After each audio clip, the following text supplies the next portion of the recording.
Today, I'm going to show you how I painted one of my favorite young actresses nowadays, Miss Zendaya.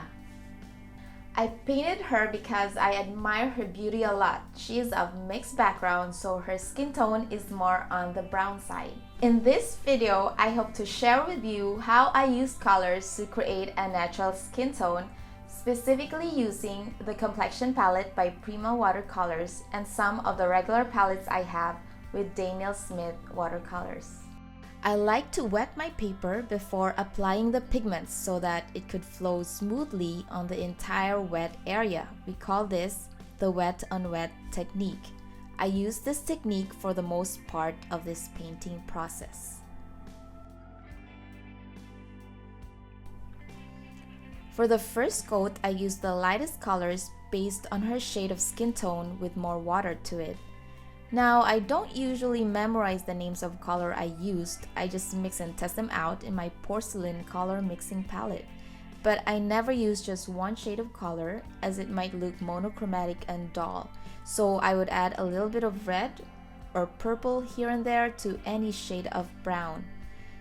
Depending on the skin tone, you can actually come up with a brown color by mixing primaries red, blue, and yellow. However, in this piece, I use pre-mixed skin tone colors from Complexion palette of Prima Watercolors. Other artists might want to test colors on a piece of paper first before finally applying it. That way, they could also practice the kind of stroke technique they want to use. Feel free to do whatever you're comfortable with. After all, this is your own practice. After I apply the first coat, I used a blower to dry the area and wet the area again before applying the second coat, and so on and so forth until I'm satisfied with it. This is called layering, a very good practice in watercolor. Just make sure that the first layer is dry enough to apply another one on top of it. Unless if your intention is to mix it smoothly with another color, then you apply another layer before it dries up. I then used a paper towel to lift off some of the colors while the paper is wet to retain the highlighted areas. To more specific parts of the face, I painted wet brush and dry paper this time. This is to carefully apply more vibrant and thicker colors on specific areas.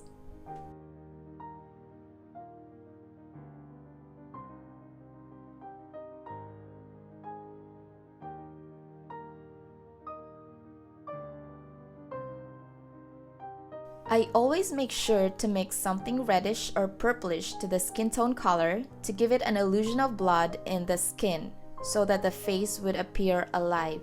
For this one, I use what's called Redwood and Unite colors in the palette. It is important to use subtle colors with enough water in your brush and work in layers with watercolor as you can never cover up your mistakes. What I usually do is blend the colors first in my mixing palette, decide on which one to use for the lightest color, and mix another one to be applied on the shadowy or darker areas of the face. I always use more water than pigments at first and just layer it as much as needed. Anyway, watercolor painting for me is never perfect. I appreciate non-realistic paintings and more expressive ones when it comes to this medium. So if you think you made a mistake, you can just try to take advantage of it and make it part of the artistic process and call it a happy accident. I literally do a lot of eye squinting in my painting process to see the general picture of the image and get an idea of the general parts that needs to be darkened or highlighted. I make sure that I use the proper amount of water in my palette so as not to wet the paper too much, which might create a cauliflower effect. Now let's talk about something essential. It's very important to invest in good quality paper to really get the best result. It might be costly, but I tell you, it's worth it to avoid unnecessary effects from using bad quality paper. It's really going to make your life easier on your watercolor journey. I know I talk a lot about layering in this video, but I just can't stress it enough. In watercolor, you can seldom achieve your desired tone at once, so sometimes you have to get back to that certain portion of the face and do another layer to get the pigment in. And always try to be subtle when adding colors at first unless you're confident enough to apply the pigment on paper. I made sure that the eyelids are dark. Again, this all depends on the reference photo, whether or not the person's wearing a makeup or just has natural dark lids. In this case, I gotta use the makeup skills here. Then I went back to other portions of the face to add more pigments. It really depends on how my mind works during the process. There's really no specific order on which part to paint first or next. Sometimes one thing pops up in my mind, then I do it before I finish another thing.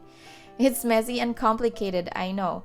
Well, I think as long as you work around it and come up with a good result, that should be fine. The sclera, which is the white part of the eye, is not necessarily entirely white. I darkened them initially during the first coat and will be adding shadows to it as I go along, so as not to make it appear too bulgy and bright. I use subtle shades of blue to add shadows in that area.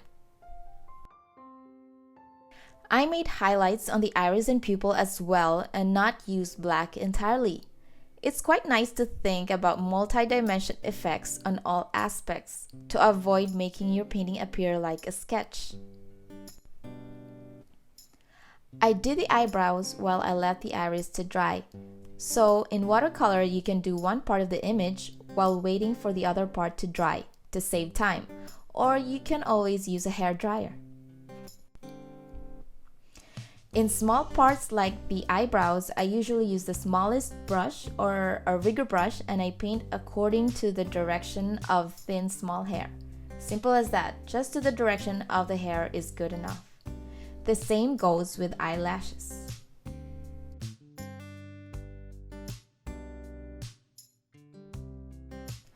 For final details on the eyes, I added some blue to darken the sclera a bit and made shadows where needed.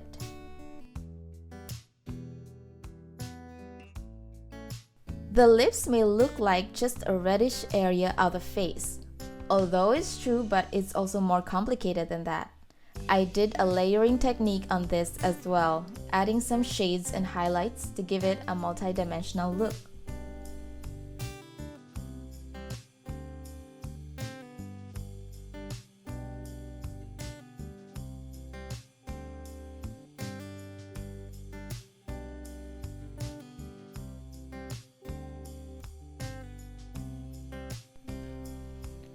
It's always good to go back and do final details of the face and paint on the parts which need more pigments. However, just be careful not to overwork your piece and know when to really stop. I used a white gouache for the highlights on the lips and eyes. I didn't use any water at all to make the gouache more opaque, therefore making the area more highlighted. If you want a more translucent white, you just have to add more water to it. After all, gouache is also water soluble, but in this case, I wanted to achieve a more opaque white. Then of course, to make the face pop out, the neck area should be darker with lots of shadows on it.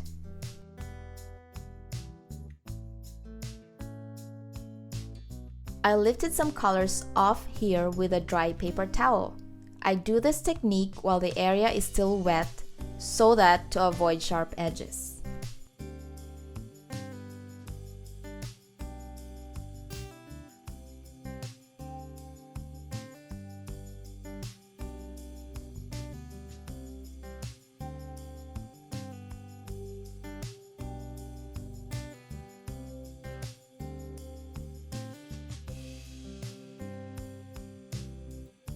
It might not be shown, but before I painted this, I applied some masking fluid for the earrings.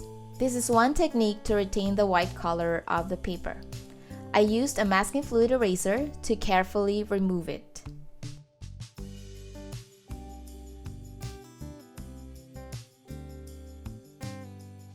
For the clothes, I just used the leftover colors that resembled grayish as what is shown in the reference photo and added some shadows to it.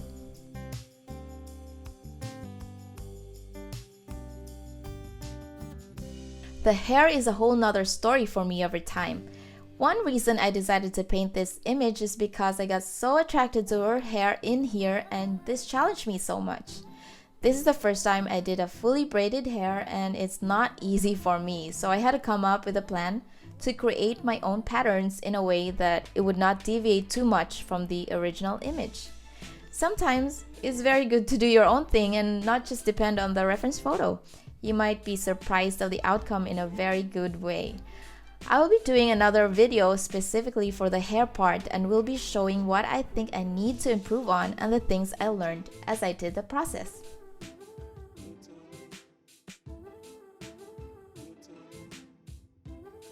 Overall, the most important thing with watercolors is to be patient enough and to be subtle in adding pigments while working in layers. If you're having struggles with the techniques I mentioned in this video, please let me know in the comments section below, as I will be doing another video specific to the techniques I usually use in portrait painting.